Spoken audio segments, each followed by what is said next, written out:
Warren Buffett 7.7 lakh crore, Rakesh Jhunjhunwala more than 22,000 crore और ऐसे बहुत सारे billionaire investors.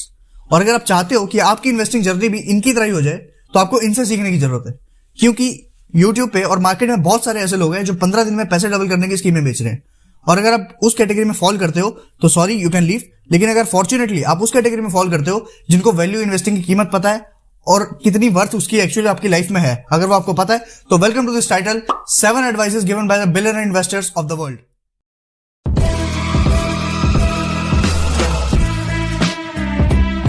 Number 1, start early, जल्दी शुरू करना। अब ये जो एडवाइस है वो एक यूनिवर्सल एडवाइस है, चाहे यूट्यूब के टॉप क्रिएटर्स को आप उठा लो, चाहे दुनिया के बिलियनर इन्वेस्टर्स को, उनकी हर इंटरव्यू, हर बुक में एक ही पॉइंट कॉमन होगा, स्टार्ट अर्ली। इसके पीछे 2 रीजंस है। नंबर 1, इट फिल्स द गैप, क्योंकि जब आप कोई भी काम शुरू करते हो, इन्वेस्टिंग को छोड़ के भी अगर कोई भी काम आप उठाते हो तो उसके बीच में एक बहुत बड़ा गैप आता है। गैप किसके बीच में आता है? एक एक्सपर्ट लेवल तक पहुंचने में और एक न्यूब लेवल तक, जहां पे आप मिस्टेक्स करते हो। तो इसीलिए कहा जाता है कि जितनी जल्दी आप स्टार्ट कर दो उतना अच्छा है, क्योंकि उतनी जल्दी आप उस गैप को फिल कर पाओगे और उस एक्सपर्ट लेवल तक पहुंच पाओगे, ताकि आपके रिटर्न्स मैक्सिमाइज हो जाए और ओवरऑल आपका पोर्टफोलियो मैक्सिमाइज हो। नंबर 2, अब जिसने पहला पॉइंट फॉलो किया है उसको by the gift of God second point मिलता है बोनस पॉइंट की तरफ से, कंपाउंडिंग इफेक्ट। कंपाउंडिंग इफेक्ट होता है कंपाउंड इंटरेस्ट। अब जिसको नहीं पता, हमारे पास 2 तरह के इंटरेस्ट होते हैं, एक होता है सिंपल इंटरेस्ट, एक होता है कंपाउंड इंटरेस्ट। सिंपल इंटरेस्ट में क्या होता है कि अगर मेरे पास 100 रुपए हैं और मैंने उसको कहीं डिपॉजिट किया हुआ और फॉर एग्जांपल मेरे को 10 रुपए का इंटरेस्ट मिल रहा है, वो हो गया 10%, तो मेरे को हर साल 10-10 रुपए का इंटरेस्ट करके मिलेगा। लेकिन ऑन द सेकंड हैंड हमारे पास कंपाउंड इंटरेस्ट है। कंपाउंड इंटरेस्ट होता है इंटरेस्ट पे इंटरेस्ट मिलना। फॉर एग्जाम्पल वही 100 रुपए अगर मैंने कहीं डिपॉजिट किया और वहां उसी जगह मुझे सिंपल इंटरेस्ट की जगह कंपाउंड इंटरेस्ट मिल रहा है, तो मुझे हर साल 10 रुपए नहीं मिलेंगे। मुझे पहले साल 10% जो होते हैं 10 रुपए, और अगले साल मुझे 110 रुपए पे 10% का इंटरेस्ट मिलेगा, ना कि 100 रुपए पे। तो ऐसे करते करते इवेंचुअली वो ईयर बाय ईयर बढ़ता जाता है और लास्ट के पीरियड में वो काफी ज्यादा एक्सपोनेंशियली ग्रो करता है। आपके सामने एक चार्ट आ रहा होगा, इसमें पहले तो दोनों सेम ही चलते हैं, कोई बहुत ज्यादा फासला नहीं है, लेकिन एंड के ईयर में आके वो एक्सप्लोड हो जाता है कंपाउंड इंटरेस्ट का ग्राफ। और इसीलिए वॉरेन बफेट दुनिया के सबसे अमीर इन्वेस्टर हैं, क्योंकि उन्होंने सबसे पहले स्टार्ट किया था। ऑल्दो उनकी रिटर्न्स कुछ ज्यादा नहीं है, 18 से 20% एक नॉर्मल रिटर्न है, उन्होंने अर्न किए हैं। लेकिन ऐसे बहुत सारे लोग हिस्ट्री में आए हैं जिन्होंने 20%, 30%, 40% से भी ज्यादा इंटरेस्ट अर्न किया है, लेकिन आज तक वो कभी लिस्ट में नहीं आए। तो यही रीजन है कि स्टार्ट अर्निंग की जो पॉइंट है वो आपको सबसे ज्यादा सुनने को मिलता है, क्योंकि ये एक बोनस पॉइंट की तरह काम करता है और आपको इन्वेस्टिंग जर्नी को काफी आसान। Number 2, learn about the market. यही एक ऐसा पॉइंट है जो दुनिया के बेस्ट इन्वेस्टर्स और नॉर्मल इन्वेस्टर को अलग कर देता है और उन बेस्ट के आगे बिलियनर का टैग लगा देता है। तो इसके नीचे 4 सब पॉइंट्स हैं जो दुनिया के बेस्ट इन्वेस्टर आपको एडवाइस करते हैं फॉलो करने के लिए। Number 1, know the basic terms. आपको बेसिक टर्म पता होनी चाहिए शेयर मार्केट की। शेयर क्या होते हैं, डिबेंचर क्या होते हैं, डिविडेंड्स क्या होते हैं, सेंसेक्स क्या होता है, निफ्टी क्या होता है, ऐसी बहुत सारी चीजें। और ये बेसिक चीजें हैं जिनको एक्वायर करने के लिए कोई टेक्निकल नॉलेज नहीं चाहिए। यूट्यूब पे ऐसे बहुत सारी वीडियोस हैं जिन पे आपको बहुत अच्छी तरह समझाया गया है, तो मेक श्योर आप उसको देखें। Number 2, analyse the companies. अब आपको कंपनी को एनालाइज करना भी आना चाहिए, क्योंकि जब आप खुद की रिसर्च करते हो, आपको पता लगता है कि फंडामेंटल रिसर्च होती क्या है, तो आपके अंदर एक कॉन्फिडेंस आता है कि मैं इस कंपनी में इन्वेस्ट कर रहा हूं, तो उसका रीजन क्या है, ना कि आप किसी और को देख के इन्फ्लुएंस होते हो कि मैंने तो इस शेयर में पैसे लगा दिए, तू भी लगा दे। तो और नंबर 3 आता है साइकी ऑफ द मार्केट। अब मार्केट बना होता है लोगों से और लोग बनते हैं इमोशन से, क्योंकि ह्यूमन बीइंग इमोशनल बीइंग है, वो इमोशंस के हिसाब से रिएक्ट करते हैं। मेरे को याद है एक कोरोना के टाइम पे राकेश झुनझुनवाला सर का इंटरव्यू आ रहा था आज तक पे, तो वहां जो इंटरव्यू वाले पर्सन थे जो ले रहे थे इंटरव्यू, तो राकेश झुनझुनवाला सर ने जब उनको बोला कि इस टाइम पे लोग वो एडवाइस करेंगे लोगों को कि जितना ज्यादा हो सके पैसा डाले शेयर मार्केट में, तो वहां सामने इंटरव्यू पर्सन को उनको समझ नहीं आया कि ऐसा लोग क्यों करें, क्योंकि उनका मानना था कि इस टाइम तो पैनिक का टाइम है, इस टाइम पे फटाफट हमें अपने पैसे निकाल लेने चाहिए। और यही डिफरेंशिएट होता है एक बेस्ट इन्वेस्टर और नॉर्मल इन्वेस्टर में, क्योंकि राकेश सर को पता था कि इस टाइम पे सब लोगों ने पैसे निकाले हुए हैं, तो मार्केट का बुरा हाल है और शेयर के जो दाम है वो ड्रास्टिकली नीचे आए हुए हैं। तो इस टाइम कोई भी अगर उसको शेयर में इन्वेस्ट करेगा तो उसको उसकी वैल्यू से कम पे शेयर मिल जाएगा, जो कि पहले ही प्रॉफिटेबल सोर्स।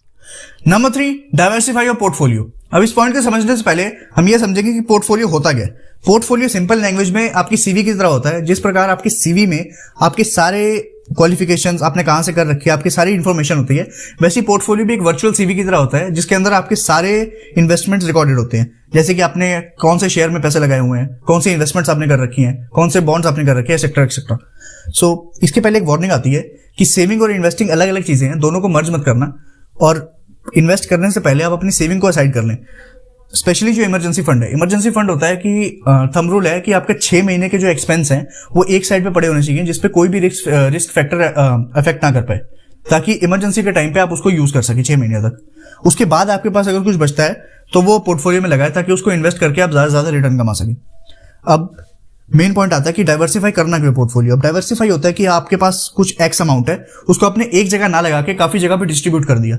अब वो करना क्यों है, इसको हम 2 एग्जांपल से समझेंगे। पहला एग्जांपल हम सपोज करेंगे कि आपके पास एक एक्स अमाउंट का पैसे थे, उसको आपने एक सेक्टर में लगा दिया। एक सेक्टर मतलब आपने एक ही तरह की इंडस्ट्री में सारे पैसे लगा दिए, या फिर एग्जांपल हॉस्पिटैलिटी इंडस्ट्री में, या फिर क्लोथिंग इंडस्ट्री में, या फिर हॉस्पिटल्स की इंडस्ट्री में।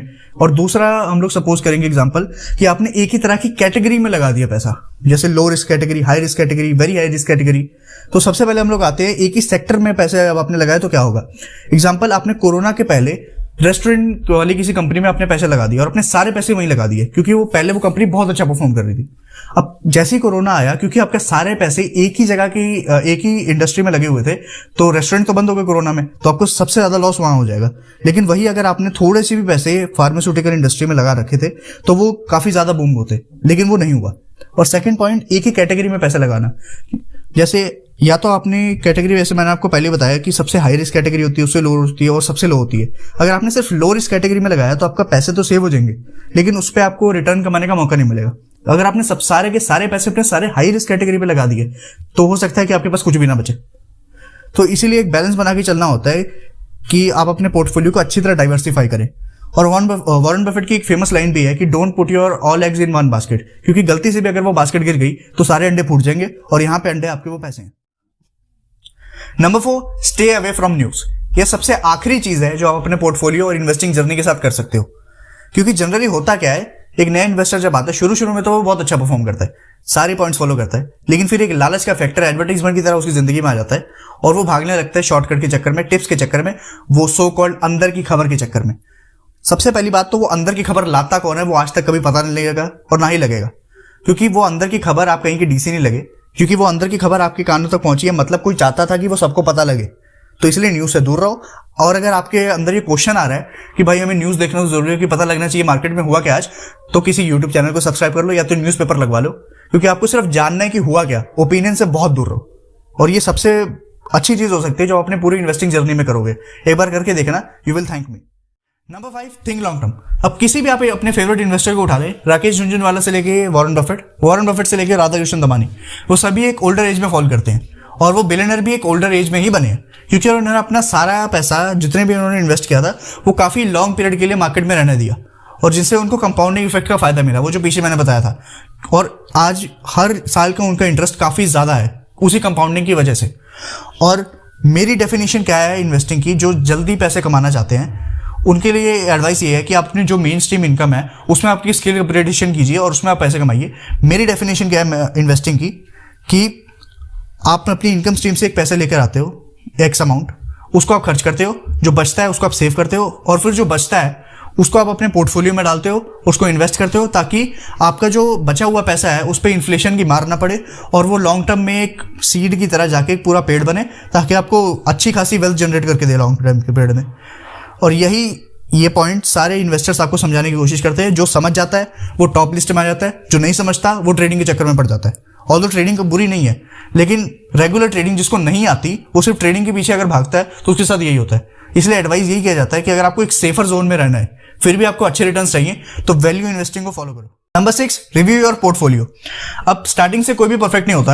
आपने कई सारी इन्वेस्टमेंट्स कर रखी होंगी जो पहले काफी अच्छी रिटर्न देती हैं, लेकिन अब आप उसको भूल गए, अब आपको पता भी नहीं कि वो रिटर्न दे भी रही है कि नहीं। तो इसलिए रिव्यूइंग की आदत डाल दो। आप साल में एक बार कर सकते हो कि हर न्यू ईयर पे आप अपना पोर्टफोलियो रिव्यू करोगे कि कौन सी इन्वेस्टमेंट्स आपकी परफॉर्मिंग है, कौन सी नॉन परफॉर्मिंग है। तो जो आपकी नॉन परफॉर्मिंग इन्वेस्टमेंट्स है उसको आप स्टडी कीजिए और पता कीजिए कि वो नॉन परफॉर्मिंग क्यों है। हो सकता है कि वो कुछ पीरियड के लिए रिसेसिव हो, आपको उसको बेचना नहीं है, और अगर वो कुछ पीरियड के लिए रिसेसिव है तो उसको होल्ड करके रखो, और अगर वो पूरी तरह ही खत्म हो चुकी है तो उसको बेच दो। ऐसे करके आपको अपने पोर्टफोलियो क्लीन रखना है, क्लटर फ्री रखना है, ताकि ज्यादा कुछ ना हो, ताकि कंफ्यूजन पैदा ना हो। तो एक क्लीन पोर्टफोलियो रखना और उसको रेगुलर रिव्यू करते रहना। आप अपने हिसाब से अपना शेड्यूल बना सकते हो। Number 7, be consistent and take it lightly. अब होता क्या है कि जब कोई ज्यादा सीरियस हो जाता है इन्वेस्टिंग को लेकर, वो 24 घंटे उसी के बारे में सोचने लगता है और अपनी दूसरी चीजों के ऊपर ध्यान नहीं देता। तो आपको इतना ज्यादा भी उसको लाइटली नहीं लेना है कि वो बिल्कुल ही हट जाए, और इतना ज्यादा भी उसको प्रेशराइज नहीं करना है कि आप 24 घंटे उसके बारे में सोचते रहे। एक छोटी अमाउंट भी आपका काफी ज्यादा बड़ा रिटर्न दे सकती है कंसिस्टेंसी की वजह से। सिर्फ तो आपको कंसिस्टेंट रहना है, आपको हैबिट बनानी है इन्वेस्टिंग की। इन्वेस्टिंग एक हैबिट है, उससे फर्क नहीं पड़ता कि आप 1 रुपये इन्वेस्ट करो चाहे 1 करोड़। ऑल्दो आपको बढ़ाना चाहिए और तरीके ढूंढने चाहिए कि वो आपको बढ़े कैसे वो आपका, लेकिन फिर भी एक सिस्टमैटिक इन्वेस्टमेंट प्लान जो हर महीने की एक EMI की तरह होती है, वो भी काफी बड़ा डिफरेंस क्रिएट कर सकती है लॉन्ग टर्म में। और सेकंड पॉइंट है इन्वेस्ट अकॉर्डिंग टू यू। उसी तरह आपको इन्वेस्ट करना चाहिए जो आपको सूट करता है। कुछ लोगों को ट्रेडिंग सूट करती है क्योंकि उनको ट्रेडिंग करनी आती है, इंट्राडे, फ्यूचर ऑप्शंस और बहुत सारी, तो आप उसके हिसाब से करिए। लेकिन अगर आपके पास टाइम नहीं है ज्यादा, आप किसी जॉब में हैं, आप अपने बिजनेस कर रहे हैं, तो आप वैल्यू इन्वेस्टिंग को कंसिडरेशन में लेके आइए। तो वो करो जो आपको सूट करता है और जो आपका ज्यादा सरदर्द नहीं करेगा। तो इसीलिए ये आज की वीडियो खत्म होती है। अगर आप जस्ट स्टार्ट किए अपनी फाइनेंशियल जर्नी, तो आपको फाइनेंशियल प्लान की अगर वीडियो चाहिए तो आप ये वाली वीडियो देख सकते हैं। बाकी see you in the next video.